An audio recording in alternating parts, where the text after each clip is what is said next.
Lock it in, y'all. Lock it in, y'all.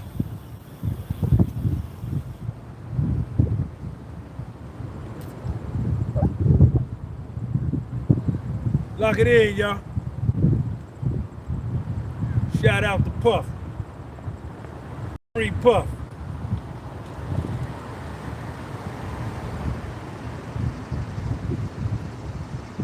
Jamil. Hey, Jamil, what up, man?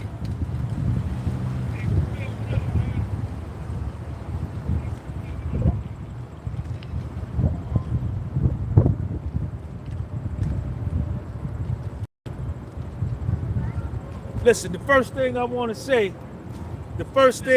say is all these liars. Look at all these videos they put up. They lying on Puff, saying he done ran out of money. Trump done ordered him a life sentence. Thomas Dawson, what up? Dallas, Texas in the building. Trump done demanded a life sentence. He can't pay his lawyers. All lies. All lies. Listen, what y'all gonna do? What y'all gonna do when Puffy get out and him and Kanye West go in the studio for 30 days straight in a row, and they tell Lauryn Hill to come in. They tell Jay-Z to come in. And they make an album. What do you think is gonna happen? Let me get my coffee. My coffee over there. My coffee over there on the floor. Y'all see my coffee? I'm down here in Weehawken, New Jersey. That's New York right there. That's Manhattan right there. What y'all gonna do when, think about this, when Kanye West and Sean Puffy Combs, two musical geniuses, go into a studio together and make an album. And they don't gotta go to Warner Brothers. They don't gotta go to Def Jam. They don't gotta go to no major record label and ask for distribution. They are independent artists and they can distribute the album themselves. What you think is gonna happen? Tell me.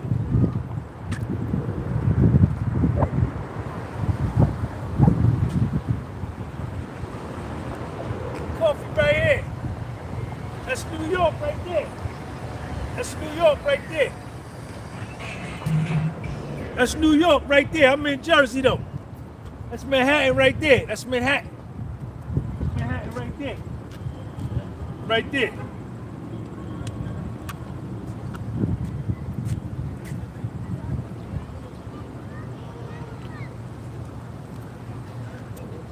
I was talking to a buddy of mine earlier today, dude I was in college with, and you know, we were talking about why is Puff still in? They're holding Puff. He should have gotten bail. No one's ever been held for the Mann Act charge. He should have gotten released. That's fine. Maybe that is true. But that's not reality. The reality is that he's in MDC Brooklyn, over there. Brooklyn is down there, right over there. And it's okay. 32 days. 32 days. And he will get sentenced. I don't know what his sentence will be. From what I know about the federal sentencing procedure. I've been to federal prison. I got sentenced in federal court. I got sentenced according to my PSI. I got a sentence based on the guideline range in my PSI. I got the low end of the guideline range. And I went to federal prison. Now, I don't know what sentence Puff is going to get, but what we do know is that the base offense level is base offense level 14, and he's a category 0 or category 1, whichever one you want to choose. He's a first offender. He has 0 criminal history. There should not be any enhancements. Amendment 826 changed the rules that acquitted conduct cannot be used in determining the sentencing guideline range. However, USC 183661 allows the judge to use whatever conduct he deems appropriate at sentencing. Okay, so what that means is this, is that Amendment 826, when the senior probation officer is figuring out from his PSI his guideline range, it's got to come in at a base offense level of 14 for the Mann Act. He's got 2 counts of the Mann Act. Cassie's charge, the statute of limitation has passed on Cassie's charge. Why they haven't dealt with that or announced that, I don't know. Whatever the case may be, Cassie's charge, Jane Doe's charge, both of those charges will be run concurrent, meaning they will run both charges together as one count. In no way, shape, or form possible do I believe there is a 0% chance that the sentences will be run consecutive, meaning he will be sentenced for Cassie and he will be sentenced separately for Jane Doe, and he will have to serve Cassie's sentence first. When he's done with that, he will start over and begin to do the sentence for Jane Doe. Highly doubt. I think there is a 0% chance that that is going to happen. I think it's a 100% chance that both charges will be run together as one charge, concurrent. I think that Puffy is going to probably get 15 months to 18 months. There should be no enhancements. There's no force. There's no coercion. That has all come out during the trial. Both Cassie and Jane Doe were willing participants, and they both, under their own choice, set up these hotel nights, freak-offs, whatever you want to call them. When they were talking about it with Cassie, it was a freak-off. Jane Doe was a hotel night. The male escorts have come out and have supported that by doing these various interviews on other platforms. All of the male escorts have said that Cassie was with it. Jane Doe was with it.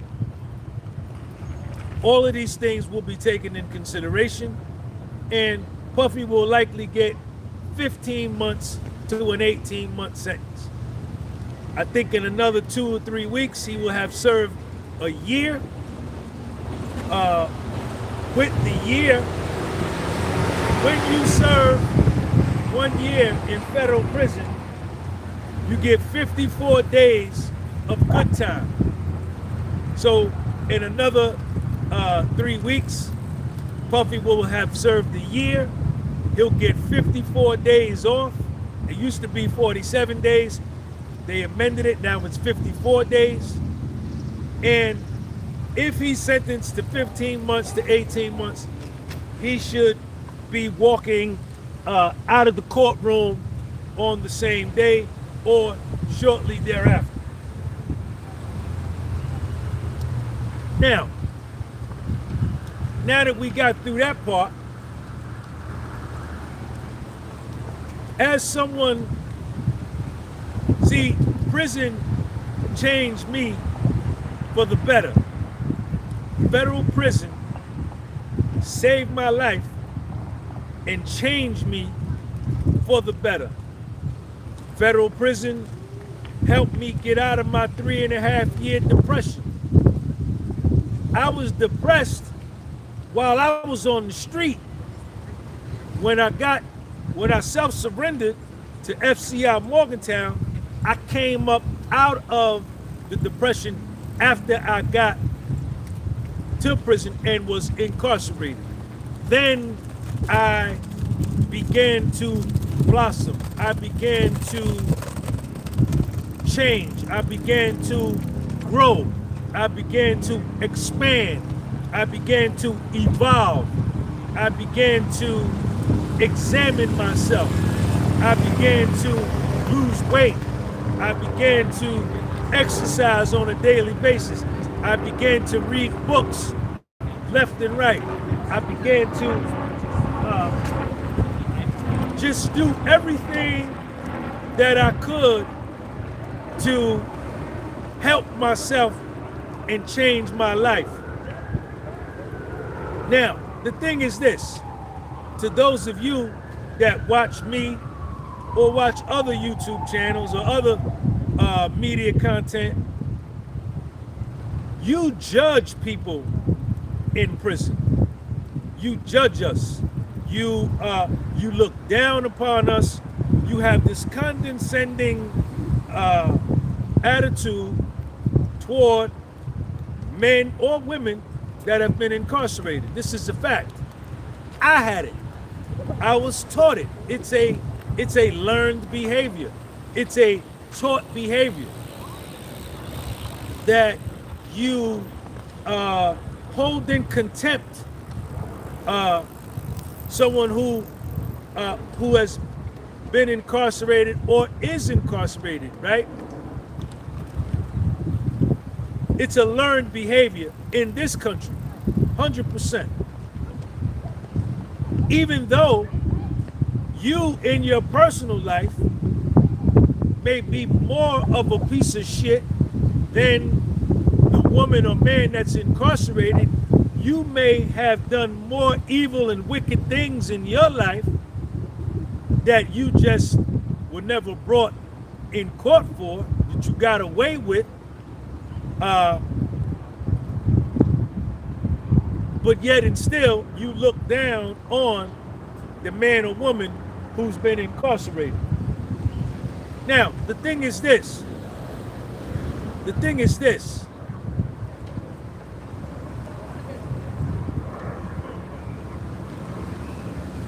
The Sean G that I was when I self-surrendered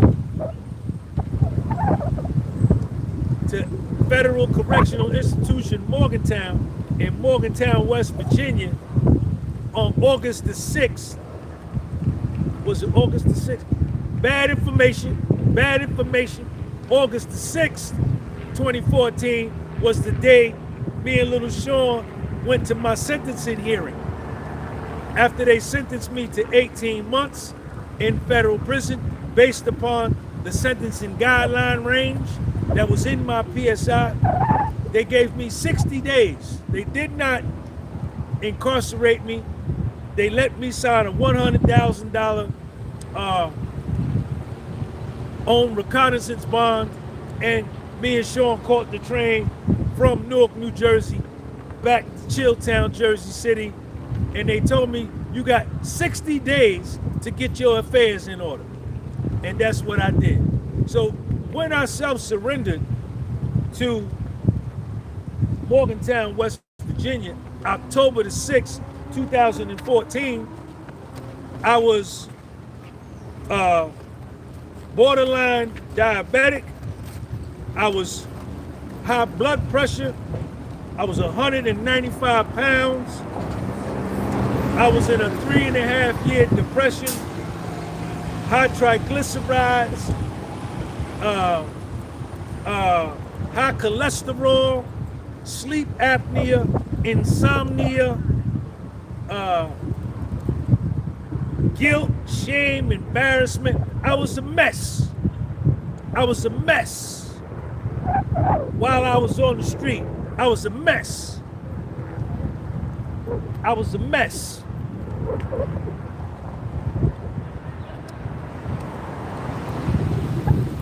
But when I got to the joint and I stepped foot in there, I was scared to death to go. I was nervous as a cat on a hot tin roof in the middle of July, but I went anyway. I went anyway. And I faced my fears. I ran toward my fears. I didn't turn around and run this way. I didn't run from my reality. I didn't run from my fears, run the other way, because when you run from your fears, all they do is chase you and you never get away from them. You gotta run toward your situation, run toward that uncomfortable problem, run toward that uncomfortable conversation that needs to be had, run toward that uncomfortable confrontation that you need to confront somebody about. The sooner you run toward it, the sooner you get over it. So after I got to the joint,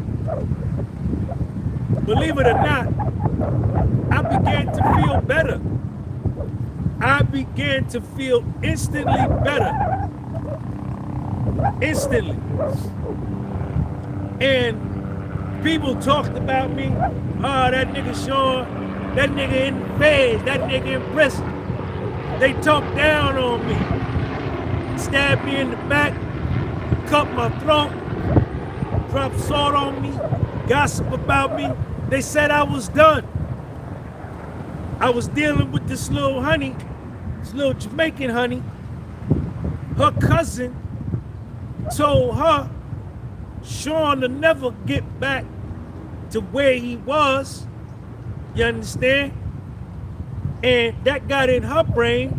She started acting funny. You understand? But look at me now. They laughed. They laughed at me. They said I was stupid. They said I was a dumb nigga. That nigga dumb. I hated him anyway. I'm glad he gone to prison. I'm glad he lost his real estate broker's license. I'm glad he lost his tax business. I'm glad he lost his property management business. I'm glad. I hate him. I hate him. I'm glad he suffered. Good. See, all this is real. See, all this is real. I need y'all. I can't do nothing with 46 thumbs up, and it's 146 of y'all in here. Y'all got to put that on 100, and I need right now, we're going to take a 13-second coffee sip break, and I need everybody to share this video with somebody in your family, somebody that you talk to all the time. Now, go, check my coffee out.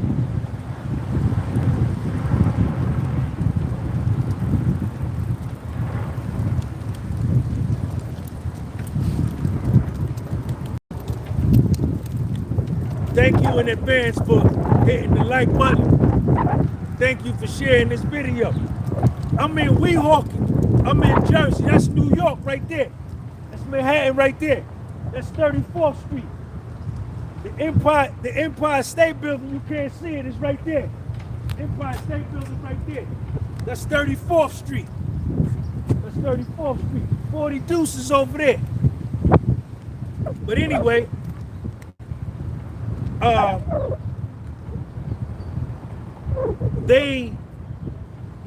hope he suffered. He's suffering in prison. He's down, he's worse. He's bad, good for Sean.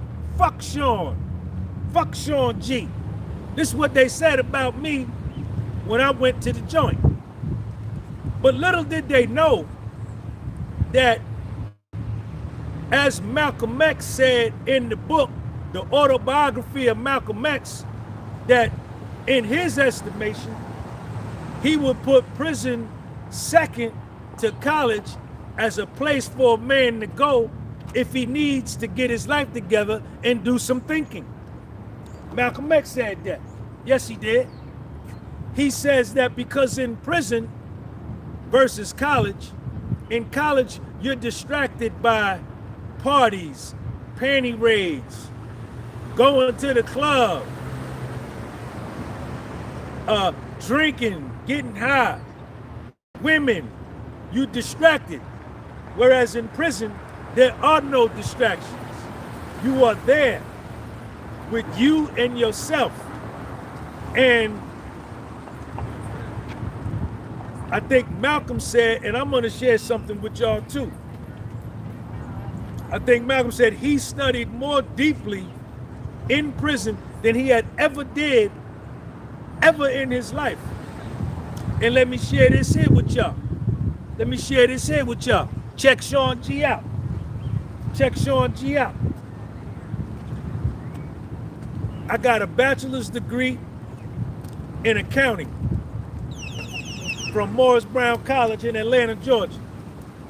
Morris Brown is the best school in the state of Georgia. You know why? Because I went there. Morris Brown College is a historically black college founded by the foundational black American for the foundational black American. It is the only school in the state of Georgia that can wear that name, that description. No other school in the state of Georgia, not Spelman, not Morehouse, not Clark, not Savannah State, not Albany State, no other school, just Morris Brown, where I went to school at. Founded by the foundational black American for the foundational black American. That's a true story. But anyway, after I got my accounting degree from Morris Brown, and at the time that I went to Morris Brown College in the 80s graduated more black certified public accountants than any school in this country of its comparable size. Yes, it did. They used to call Morris Brown College the black CPA factory, the black certified public account factory. And I was an accounting major, and I was one of the top students in the accounting department. Yes, I was. Yes, I was. Yes, I was. Yes, I was. I was one of the best. Yes, I was.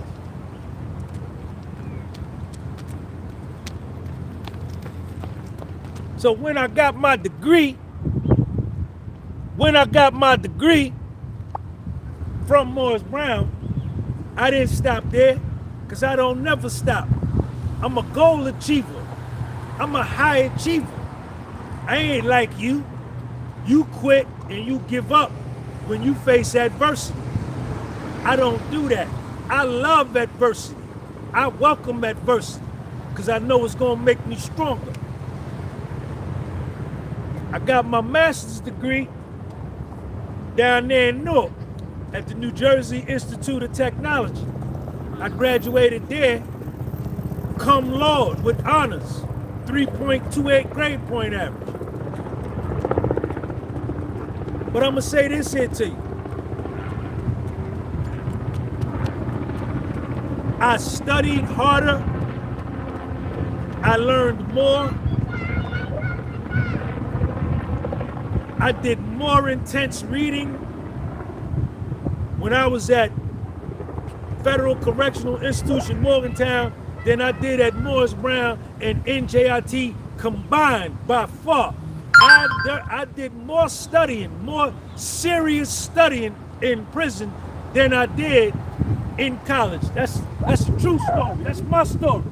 That's my story. That's a true story. That's a true story right there. That's a true story.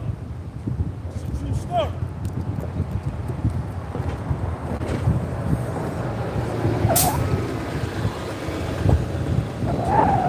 And the reason I say that is because I didn't have no distractions, right? When I was at Morris Brown, all I was doing was knocking down honeys. I had honeys at Spelman, I had honeys at Clark, I had honeys at Morris Brown, I had honeys in Atlanta, I had honeys everywhere. I had honeys everywhere. I had honeys all over. Doing the raccoon. That's all I was doing at Morris Brown. Doing the raccoon. Doing the raccoon. Malcolm X did time in prison. Don King,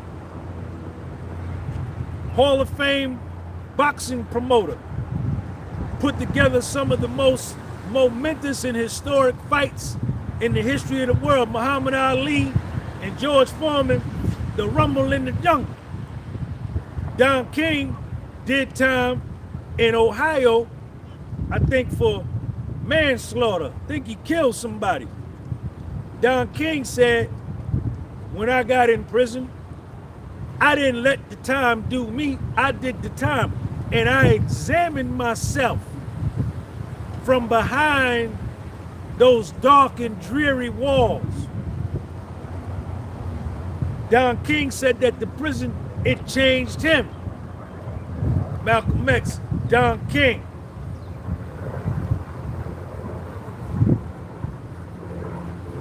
So my point, and y'all already know my story, I changed so much. I changed so much for the better, man. For the better. Before I went to prison, man, I was a piece of shit, man. I told y'all already. Liar, deceiver, manipulator, insecure, weak. I was just a nigga that had a lot of money. I had sold out. But I was a piece of shit. Period. No other way to put it. But with the work that I did, with the studying that I did, with the spiritual surgery that I did, I emerged out of FCI Morgantown an infinitely better person than who I was when I went in. Well, Sean G, why are you saying all this? Why are you saying all this? Because y'all think Puffy is suffering, and he's not. He's adjusted, right? It took me about a week to adjust to federal prison. It took me about a week. But once I adjusted, I was good. I was good. Once I got me a program, working out, I knew my program, what I was gonna do every day, I was cool. Puffy is not in MDC Brooklyn sitting down like this. Oh, woe is me, oh. No way, man. No way.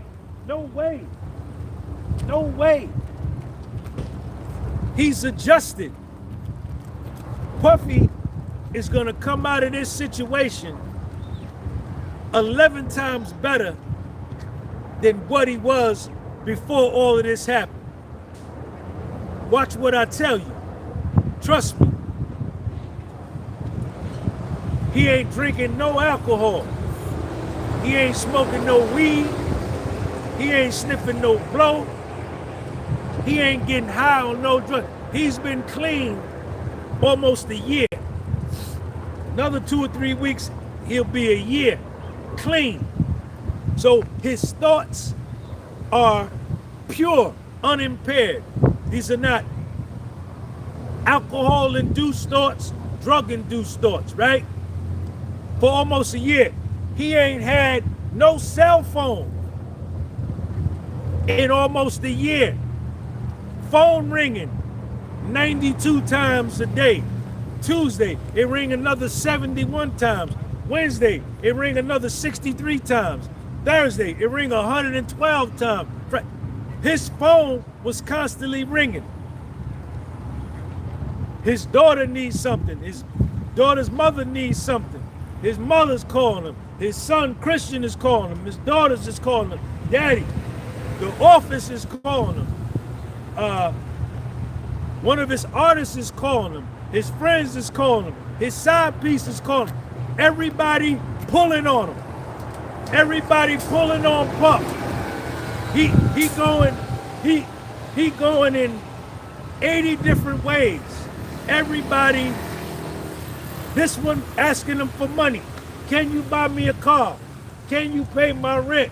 I'm late on my mortgage. Can I borrow some money? Can you sign me to a deal? Can you? Everybody's sweating him all the time for the last 30 years. For the last 30 years of his life, before he got to MDC Brooklyn, all he had to go through every day was somebody asking him for something. Laughing at his jokes that wasn't funny. Being fake around him. Yes men, yes women, because they want something from him. None of his relationships were authentic, unconditional relationships. None of them. Everybody wanted something from him. Everybody. Everybody wanted something from him. Check my background out.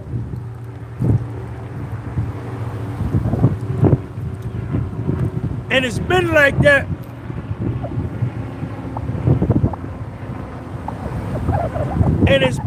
that for 30 years.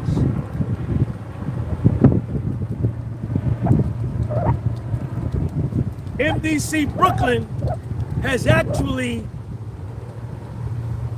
acted as and become a sanctuary for peace for Puff that he has never known. He in there, he doing 500 push-ups a day.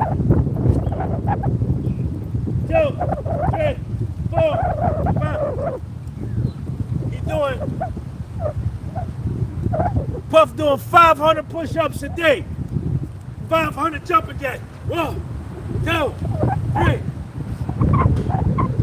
He losing weight. You know what I'm saying? He getting ripped up. He getting cut up. Get the abs right. He's sleeping. For the last 30 years, he's been high.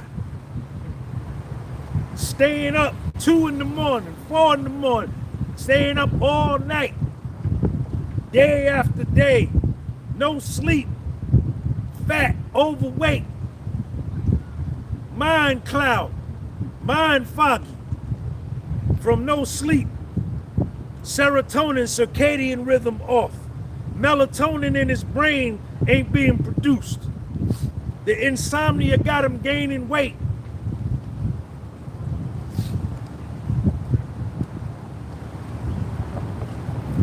Never before has Puffy had this downtime.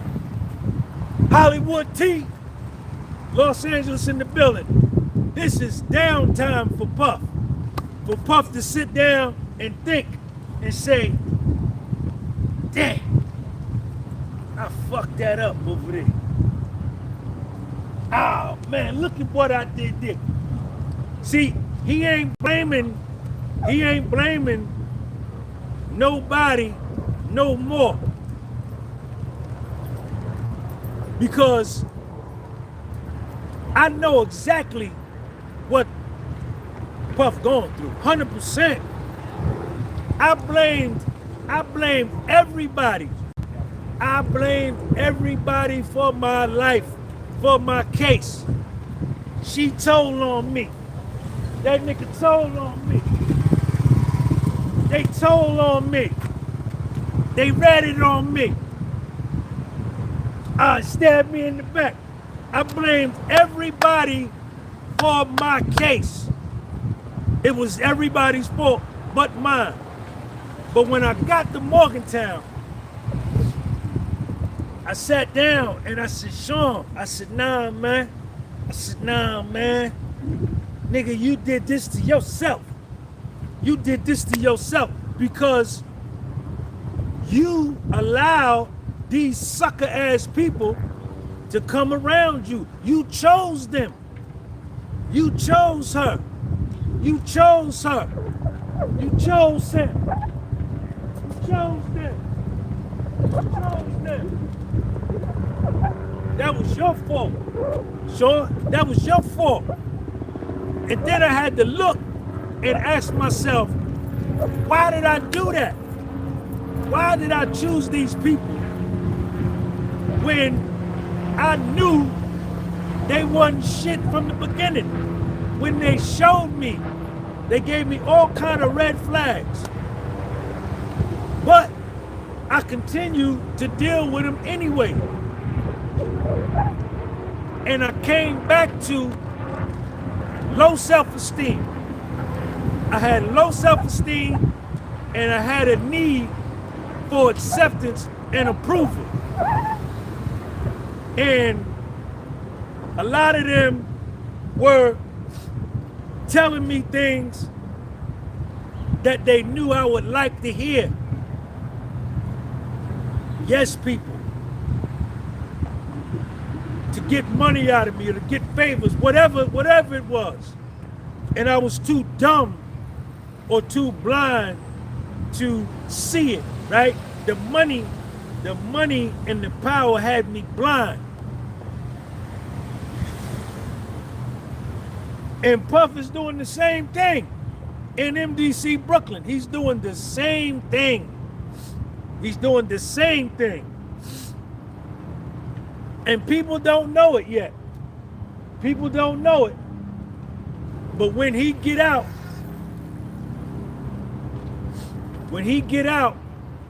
he not gonna deal with a lot of the people he was dealing with before he went in.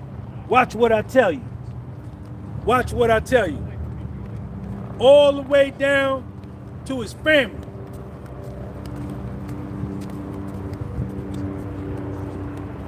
Watch what I tell you. Because things are being revealed to him. People have revealed themselves. What broke my heart the most, I lost all my money. I lost what? 900, what I lost? Like 960, how much I lost? My bankruptcy, I filed bankruptcy, $934,000 bankruptcy. I filed my own bankruptcy. I had like a million too, right? I lost it all. That hurt bad. But what really, really hurt the most, man, what was fucking the most disheartening was to see the people that I helped. When they asked me for help, money, whatever, and I helped them, they were the same ones that helped bring me down. Yes, they did. Yes, they did. Yes, they did. Yes, they did. Yes, they did. Yes, they did. I was there. I was there for the whole movie. I didn't get up and go to the bathroom. I didn't get up and go get no popcorn with no Raisinets, no milk duds. I stayed for the whole movie.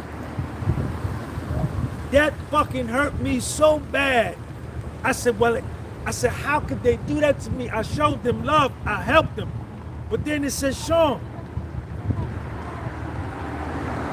you didn't see that coming? You didn't see that coming? right? And what that revealed to me, they was fake with me, and the relationship was fake, right? Because I was fake.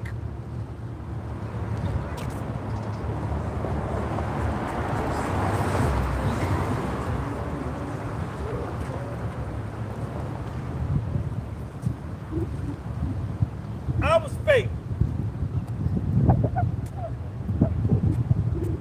You only could be in a fake relationship if you fake too. That's it. That's it. You can't, no longer can you say, oh, she fake, he fake, and you still dealing with him. Then you fake too, because the relationship is fake. And that's why I be by myself today. I don't got no friends. I don't want no motherfucking friends. Fuck all y'all. I don't want nobody around me. I don't trust you. I don't trust you. I don't even like the human being. I don't even like the human being. I be by myself. The human being ain't no good. Puffy is sitting in MDC Brooklyn, and all of these things are going through his mind. Been going through his mind. Been going through his mind. No cell phone, no alcohol, no weed, no coke, no drugs, no cell phone, no responsibilities, no plane, no Maybach, no butler, no chef, no 4 assistants, no KK, none of that. He's been stripped. He's been stripped butt naked and forced to live in MDC Brooklyn on $300 a month for commissary and 300 minutes on the phone. Yes, it is. In the federal system, you only get to talk on the phone 300 minutes a month. If you burn up your 300 minutes in the first 3 days, that's it. You gotta wait till 27 more days until they refresh your phone cycle for the next month. If you spend $300 of commissary on the first time you go to the store, you can't buy nothing else for the month. That's all you can spend. And he's been living like that for a year. And this is good for Puff. Because what he's seeing is that I don't need no motherfucking chef. I don't need no butler. I don't need no assistant. I don't need all of the shit that I thought was fly and that I needed. I'm in here, clean and sober, getting my thoughts together, changing my life. I'm at peace in prison, and I don't have none of the bullshit that I thought was so important. Plane, switch that 5, cop that 6.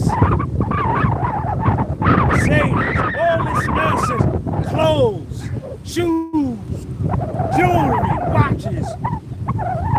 watches. Drop my toothpick. Put it right back in my mouth too. Necklaces, diamonds, furs, all that shit is meaningless. And he sees it. He's in there and he's saying like, yo, what was I doing? What was I doing? And he's using this time to reflect. Puff is using this time to reflect. And he's planning. He done wrote, listen, Puffy done wrote his autobiography. He done wrote the book. The book deal, $10 million book deal, soon as he get out. Soon as he get out. Soon as he get out. Soon as he get out.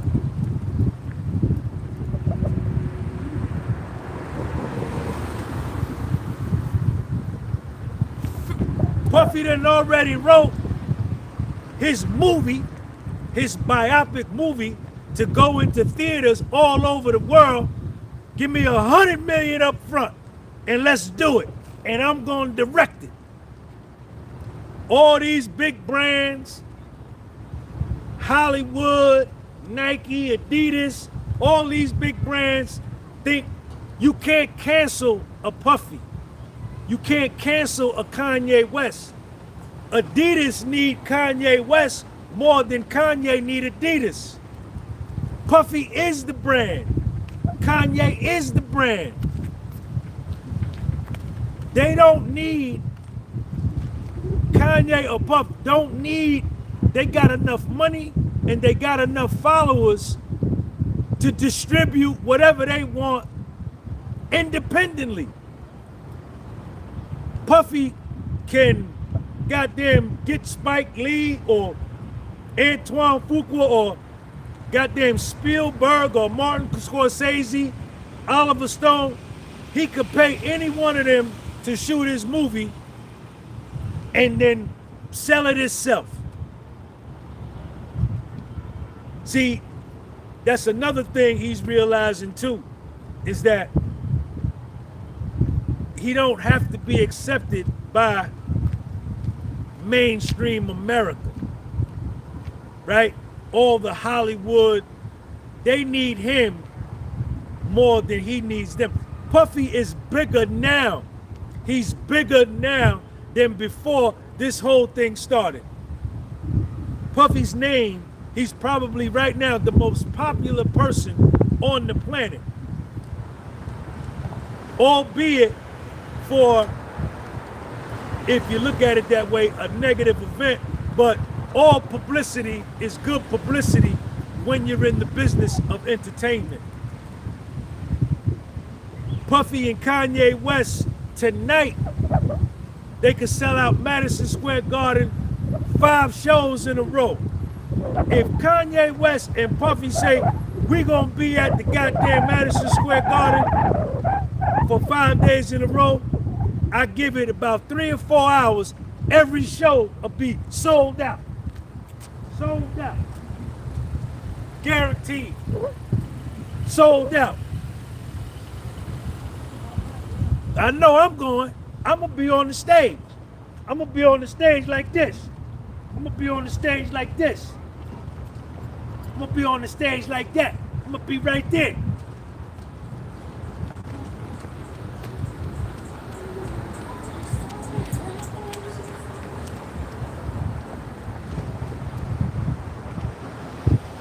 What happened the last year at the Super Bowl? The last year at the Super Bowl, Kanye West spent, what did he spend? $5 million for a 30-second ad or a minute ad. Put it in the live chat. And he sold like some $20 socks or something like that, $20 shirt. And within 2 hours, he made $20 million. Somebody put that story in the live chat if you know the real story. What did Kanye West do at that Super Bowl with that ad? Put it in the live chat. Put it in the live chat. Who remember that? Who remember that?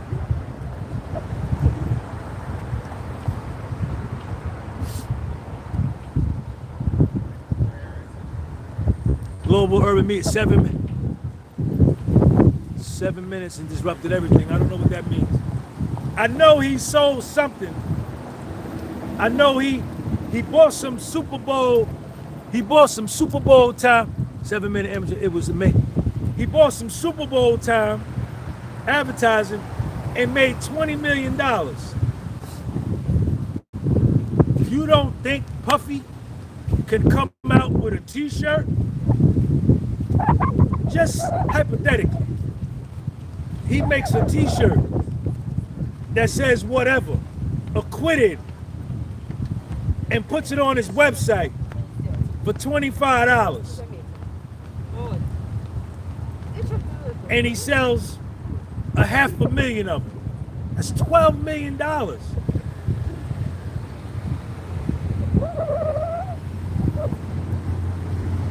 Puffy probably done wrote an album. He probably in Brooklyn right now working on his album. Wrote a book, wrote an album, wrote his movie. Got the money to do it. Him and Kanye West together, they got the money to do it. He still got money. There was no asset forfeiture.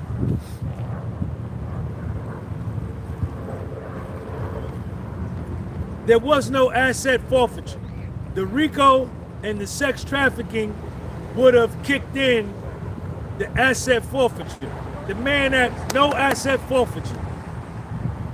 He don't got no money problems. Don't believe nothing of what you hear.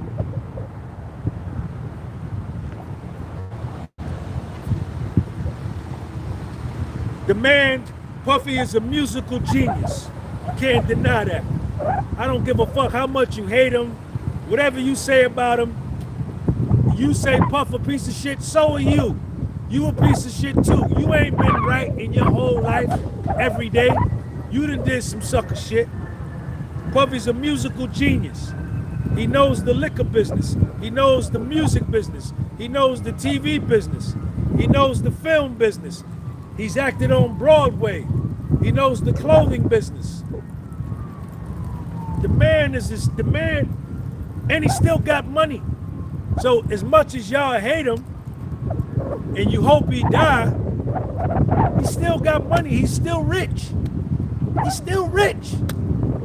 And he's gonna be a better person. Gonna be a better person.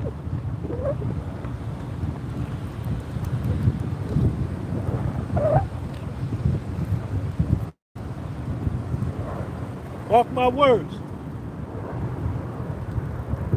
When Kanye West and Puffy go into the studio, it's gonna be a mega hit.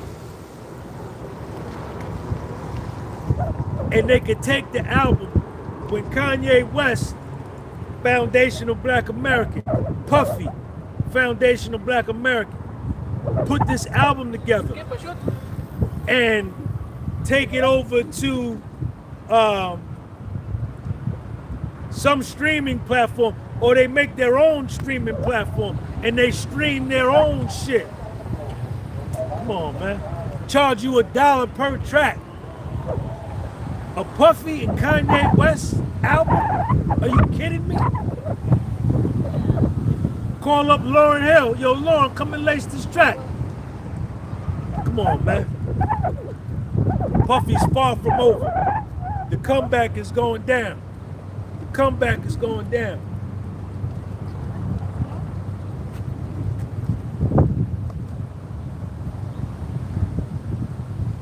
The comeback is going down.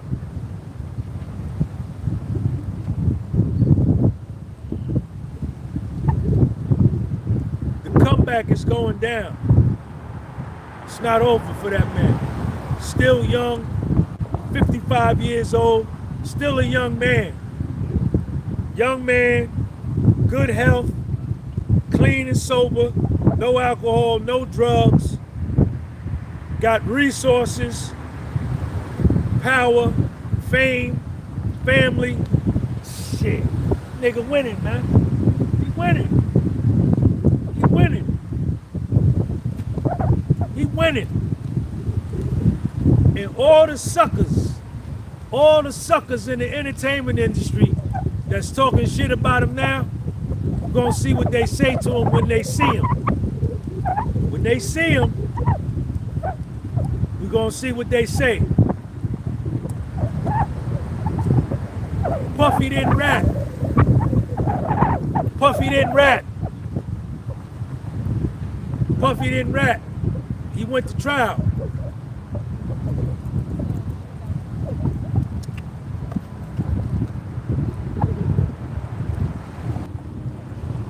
Atlanta hip hop is self-destruction. Self-destruct. It's implosion. There's an implosion. It's that. You understand? But Puffy done wrote his book. He done wrote an album. He done wrote his movie. All you gotta do is just get out of MDC Brooklyn, which he should be out October the 3rd. We got to see what the sentence is going to be. But Puffy's comeback is going to be massive. It's going to be monumental. I believe in Puff. Puffy ain't perfect, and neither are you, motherfucker. What you want, the man to die for a domestic violence thing? What you want him to do? What about the shit you did? You a piece of shit too. Yes, you is. Yes, you. Who in here? All 182 of y'all. Yes, you is. Yes, you is. All of y'all. All of y'all.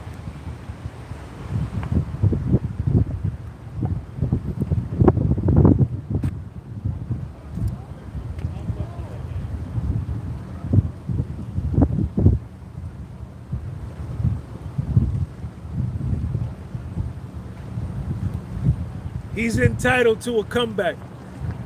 Puffy's entitled to a comeback. 100%. 100%. And just keep living and watch. You're going to hear Puffy say out of his mouth that going to prison at MDC Brooklyn was one of the best things that ever happened to him. Watch what I tell you. Just keep living and watch all his interviews. He's gonna say it out of his mouth. He's gonna say, man, Sean, man, going to Brooklyn, MDC Brooklyn, that shit helped me. It helped me wake up. It helped me to wake up. It helped me to change.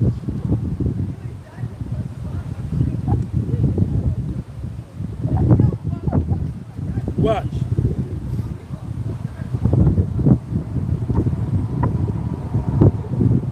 Shout out to Puff. Free Puff.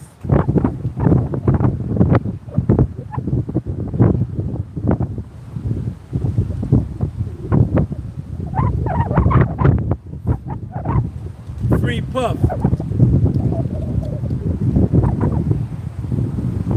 Ain't no human being no good, not even me. Ain't no human being no good. A human being is a trash can. All 8 billion of us, all of us, including myself, ain't none of us no good. We only want what's good for us, and we're after our self-serving interests in every situation.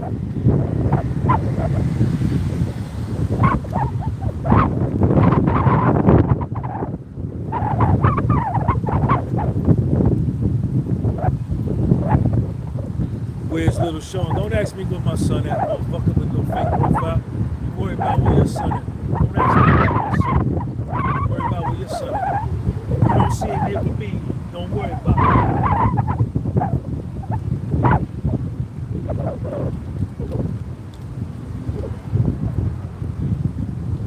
Puffy's my foundational Black American brother. I'm foundational Black American. Puffy's foundational Black American. Gotta get down with my brother. True soul brother. That's right. Peace.